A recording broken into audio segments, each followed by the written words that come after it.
Alright everyone, today I wanted to do a deck tech for the deck I have been playing in Champions TCG. So if we take a look over at the leaderboard, we're actually in first place on the leaderboard. We're plus 30 points as well. A couple days ago I was plus 70 points. I would have loved to record this video when I was plus 70, but that is not the world we live in, unfortunately. But I am really pleased with this deck list, and I wanted to do a little bit of a deck tech. So we're going to go ahead and do that. So why don't I just zoom in a little bit so you guys can see. Here, it doesn't show the whole thing. Let's see if we can space it so it shows everything. Yeah, that's pretty much everything. So let's do it like this. So we'll just do top to bottom, but we're gonna do it in an evolution line. We'll do it through the evolutions. So the overall premise of this deck is we are a slow mid-range deck. Generally, in a lot of our games, your role, you're like somewhere between mid-range and control with this deck list. And I would say, generally, when you play this list, you are the defender. You are very rarely going to start the game off as the aggressor. Instead, your goal should be to gas up on as many cards in hand as possible so you have as many options throughout the game as possible. And once you have all your options available to you, you just want to keep taking those good value trades over and over again until eventually you run your opponent out of cards. And your games will usually end when your opponent is down to like 8 cards in deck, no cards in deck, somewhere around there. You don't end the game very early. You end the game pretty slow after you've gassed your opponent out of resources. So let's take a look at the actual deck list. So the first thing that we have is we have the Snowbeak package. So we play the 2 Snowbeak, we play the 2 Ice Eagle, and we play the 2 Frostwing. And I think you have to play these. I think in this current format in Gen 2, I think Snowbeak, Ice Eagle, Frostwing is just way too good. I think you have to be playing it. The thing about it is it's one of the few evolution lines that's genuinely good at all stages of the game.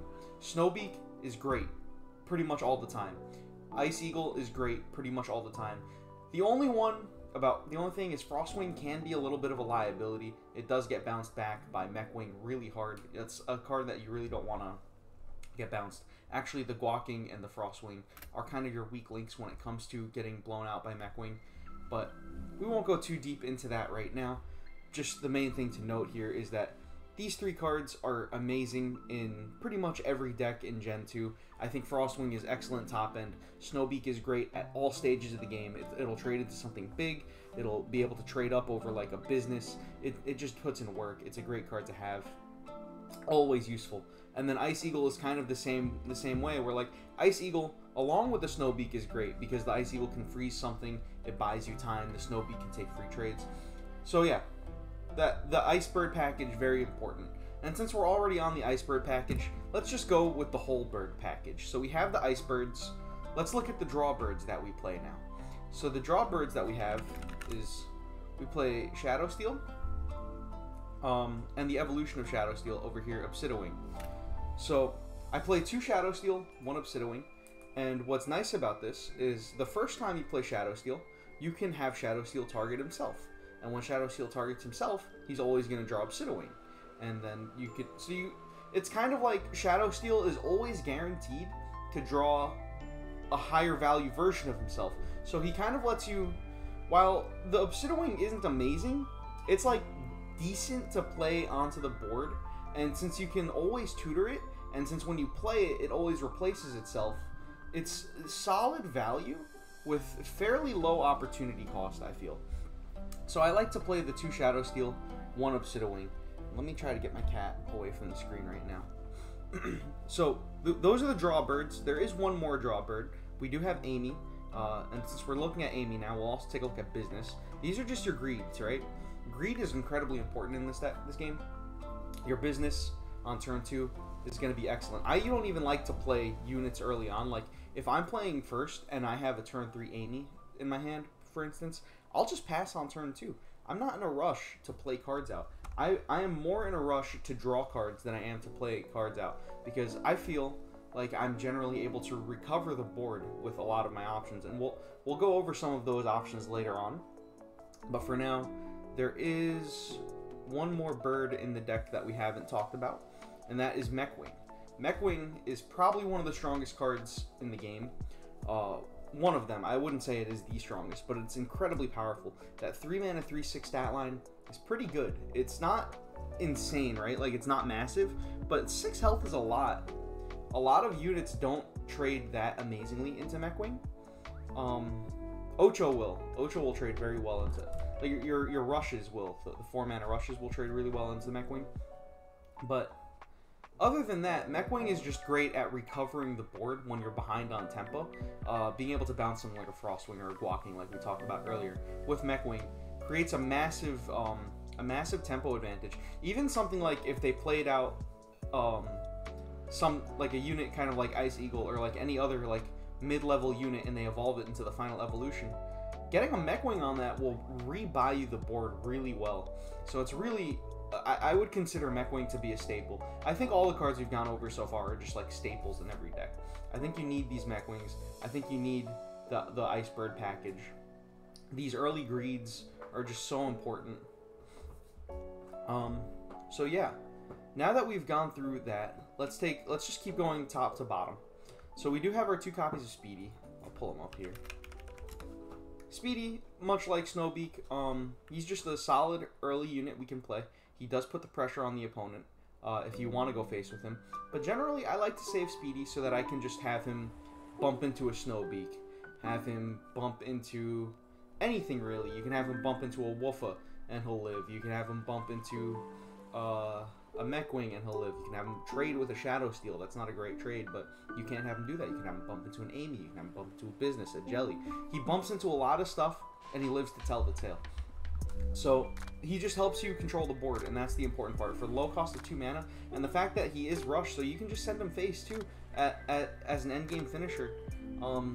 The Speedy, Snowbeak, and Ocho all together, that puts what? That puts 26 points of rush damage in the deck. So that's a pretty sizable amount of damage that you can have from hand if you play for that. So it's just a good thing to keep track of, just how many rushes are in your deck, and just use these guys to control the board unless you're in such a dominant position that you can just start going full on face. So this next the next cards we'll talk about is going to be Cutie Bug and Jelly, and we're going to talk about these 2 together. Now Cutie Bug on his own, it's a great card. He's a 2 mana 4/1, and you can target himself with the Life Bloom, making him a 2 mana 4/5. That's excellent. He's incredibly flexible. He can heal himself. He can heal his allies. He can heal you. Or, my favorite use of him is he can buff your opponent's stuff. So why would you want to buff your opponent's stuff? Well, let's say they have a Ocho that they played, right? They played an Ocho. They played a Woofa. They played a Guaking. They played a Frostwing. Guaking isn't as good, actually, in this circumstance, but the point is, any halfway decent sized thing they play, you can target it with Cutie Bug and then kill it with Jelly, and you get a free kill while developing onto the board. So it's a really solid tool to get onto the board, control your opponent's big threats. Now it is a 2-2 split, so it's not super reliable, but that's okay, because Cutie Bug by himself is a good card. He's a 2 mana 4/5 with upside. And Jelly, a little bit more mediocre, right? 2 mana 4/3. That stat line isn't great, but sometimes your opponent will just play random 8 health stuff, so you can just randomly get him with the Jelly. So the Jelly doesn't always need to be drawn alongside the Cutie Bug. Cutie Bug doesn't always need to be drawn alongside the Jelly. They're just good standalone cards, and they work together fantastically. And then sometimes you'll be in a position where you're going to play Jelly just to play Jelly. Sometimes you just want the 2 mana 4/3. When you play him like that, it is a little sad, like you're getting a little bit low value, but he gets the job done, so I do really like him. I think there is a world where you can consider cutting the Jelly and the Cutie Bugs from this list, but I do think they are really good, so I like to play them. Next, we have Firon, and I play this one reluctantly, to be honest with you. Firon, in my opinion, is the best card in the game when it works. And when it doesn't work, it's the worst card in the game. So it's incredibly high variance, and you will lose games because Firon backfires, and it sucks. But the games where he doesn't backfire, he's going to win. He's really good. 3 mana 4/4, decent stat line. He kills anything with 6 or less health on his own. He'll kill a Mechwing. He'll kill a Stonefur. He'll kill an Ice Eagle. He'll kill an Ocho. He'll kill Obsidian. He'll almost kill Guaking. Like he'll kill anything that you need to kill, and develop a body while doing it. So in a way, he's kind of like a single card QD Bug Jelly combo on his own. So he's just so much value that like you have to play him, and you just have to cross your fingers that he doesn't backfire. I would like to see Combustion changed to be 100% consistent and 100% always take the damage, and the damage toned down on this ability a little bit. Because right now I feel like it's very Feast or Famine, and I would like to see it more in the... Instead of it being like down here for Famine, up here for Feast, I would like to see it like here. I don't like these wild variant swings. But unfortunately, or I guess fortunately, Fireon is excellent, and you will be playing him. I recommend Fireon in pretty much every deck. It's just worth the risk. The amount of games that you're going to win because Fireon comes in clutch and kills something huge, or just hits the face for 6 damage. We didn't even talk about the fact that he can go face when we were calculating our damage with Ocho and stuff like that. So actually, that would put us at 38 points of damage from our hand. That your opponent can't really block in this deck. So you have a ton of reach in this deck. Alright, we talked about the birds. Let's talk about Woofa. Woofa is just a solid standalone card. 3 mana, 4/5. We call that a Yeti in the business. He's a 3 mana Yeti. Usually you pay 4 mana for your Yetis. This guy is a 3 mana Yeti, and he ignores the first instance of damage that he takes, so he gets to trade up a lot. And 4/5 is pretty big in this game, right? Like 4/5 will kill Amy and live. 4/5 will kill Jelly and live. 4/5 will be able to kill a business. It'll be able to kill pretty much all these things, except for Speedy, actually. And Mechwing gets to answer the Woofa pretty fairly as well. He does bounce it kind of for free. A cool play you can do with Mechwing, and actually I should have talked about this earlier, is you don't only have to target your opponent's stuff with Mechwing. You can use it on a Shadow Steel to draw another card. You can use it on Business or Amy to draw more cards. You can use it on a QD Bug or a Jelly to recycle the effect if you think you're going to need it. I've seen people use Mechwing on their Mechwing just to heal it. Funny enough. I've used Mechwing on my Woofa to get the Aegis back. I've used Mechwing on my Guakings before. I've used Mechwings on my Frostwings before. I've used it on my Ice Eagles. You can use Mechwing on a lot of things to squeeze out a lot of extra value from your cards. So don't only think of Mechwing as a card that's used to stuff your opponent's board. Use it as a way to draw a card that you have in play as well. It's very versatile, and that's what makes Mechwing so good.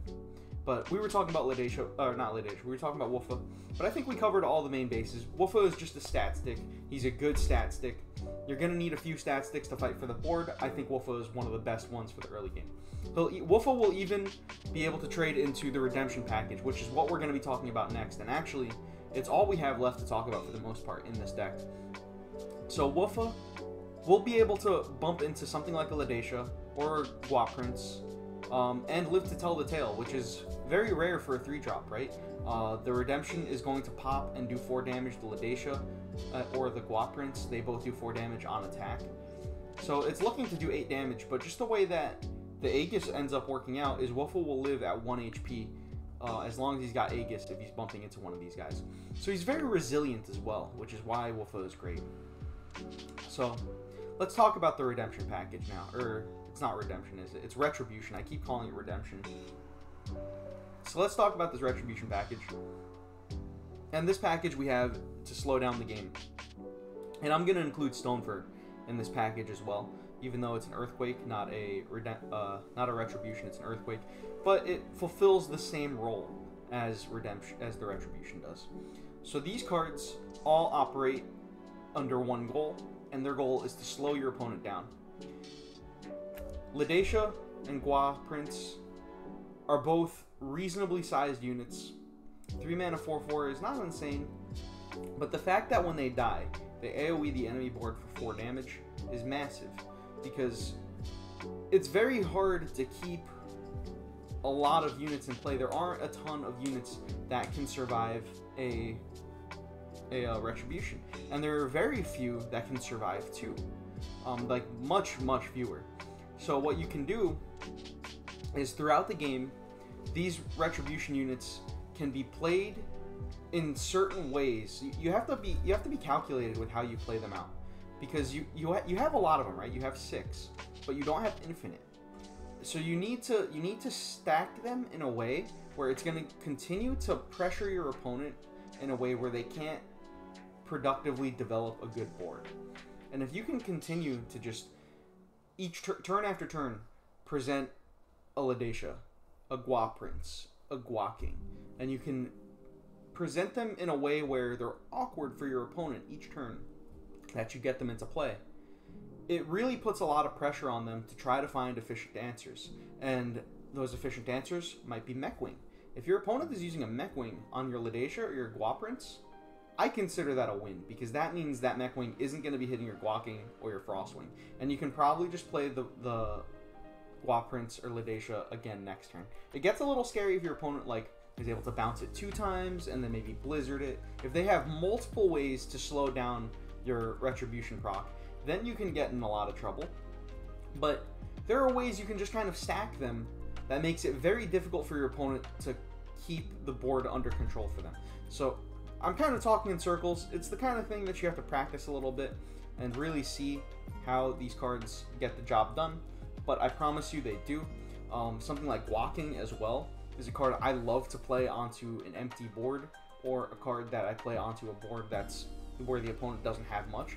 Because if you think about it from the opponent's perspective, right? If you have nothing in play, and if your opponent has nothing in play, and you have a Gua King, how is your opponent supposed to get over that? It's got 7 health. Nothing really cleanly answers that, right? What are they going to do? Throw a Fire on it and then throw a charge unit into it? It's not very good. They're going to have to use multiple cards to answer the Gua King, and the Gua King will kill them all in the process. So they end up spending their whole turn to deal with this threat that was there to just control the board. So it does an excellent job at slowing the opponent down. Stonefur, rather than unlike the Ladesha and the Gua Prince and the Gua King, Stonefur does the AoE on command, which is great because it works as like a good follow-up to a Retribution proc, right? Because sometimes maybe your opponent will have a lot of 5 health units in play. Maybe they have a Obsidiwing, maybe they have an Ocho, maybe they have a Stonefur. They have all these things that will live a little bit. So what you can do is you can play a Ladesha or a Gua Prince, and then they answer it by removing it, and their whole board takes a lot of damage. And now Stonefur comes down and wipes that board for a very efficient 4 mana, and you can potentially follow it up with something else. So that is the majority of the deck. I did just realize we didn't talk in detail much about Ocho. I don't think there's a ton to say about Ocho. Ocho is a 4 mana 6/6 with Rush. He's excellent. He is proactive. He is reactive. And he is efficient. And all those reasons alone makes Ocho a staple to me in pretty much every deck. If you're playing for budget and you don't have Ocho, you can play Gale Wing, I think it's called? Gale Fin. You can play Gale Fin if you don't have Ocho. It's basically the same card, 1 less health. Does suck to not have that same health, but realistically, I don't think that extra health is going to make a ton of differences in a lot of spots. It will in some spots for sure, don't get me wrong, but in most spots, it will be pretty identical. So I would recommend using a Gale Fin if you don't want to spend the $15 for the Ocho. I think there are a handful of cards. Now that we've gone over the deck, let's kind of talk about maybe some of the things that we could change. I was thinking about this the other day, but I didn't think in insane detail about it. I do think there's a world where maybe you can cut the Jelly combo, but I mean, the Cutie Bug to me is just so good on its own that I don't really feel compelled to cut it. Oh, one card that I do not have, and I would love to have, is the Ice Mare. Is that what it's called? Frost Mare, it's called. I would love to be playing this card in my deck. I unfortunately don't have it. I think Frostmare is significantly better than Frostwing. Frostwing is great because you can evolve it, but I think there's a world where you're better off playing 2 Frostmares and 1 Frostwing. I think that world is a pretty solid one to be in, because you end up not having to... It's not as detrimental when you play Frostwing out for 7 mana and they Whirlwind it. And a lot of the time when you play Frostwing, That's kind of how it's going to work, is you're going to have to hard cast it. So I'd rather just hard cast the Frostmare. So that is a card I think would be a direct upgrade. At least changing out one Frostwing for one Frostmare if you do have it. But yeah, I think we've gone over the majority of the deck. Thank y'all for watching. Hope this helped. Let me open up the deck one more time so that you guys can see it. And yeah, this is the deck list. I hope you guys have some good luck with it. I hope you guys enjoy it, and it works well. Alright, see y'all later.